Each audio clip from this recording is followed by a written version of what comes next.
Pemirsa, Badan Narkotika Nasional bekerja sama dengan Bea Cukai berhasil mengamankan 30 kg narkoba jenis sabu di perairan Aceh. Dalam operasi tersebut, petugas juga mengamankan 6 bandar lintas negara.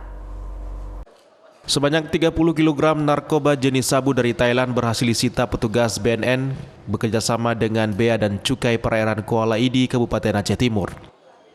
Penggagalan masuknya narkoba tersebut berawal dari informasi warga terkait pengiriman sabu dari Thailand ke Aceh yang dilakukan jaringan Malaysia Aceh. Dari informasi ini lalu petugas melakukan penyelidikan.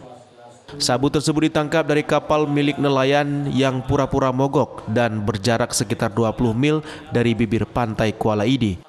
Dari kapal ini petugas mengamankan 3 anak buah kapal masing-masing inisial P, SA, serta AL dan menyita 50 bungkus sabu yang dikemas dalam 3 karung di mana sebelumnya sempat dibuang ke laut oleh pelaku.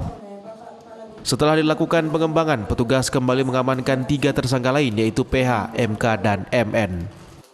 Kepala BNN RI Martinus Hukum mengajak masyarakat di Indonesia untuk melapor ke petugas jika melihat dan mengetahui informasi terkait penyalahgunaan narkotika.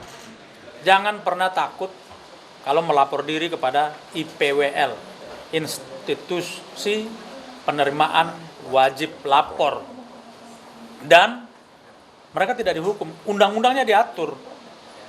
Jangan ketakutan bahwa kalau nanti kita lapor kita akan ditangkap polisi, dipenjara dan lain-lain.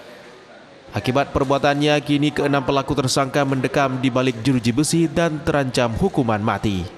Dari Banda Aceh, Sukri Syarifudin, iNews melaporkan.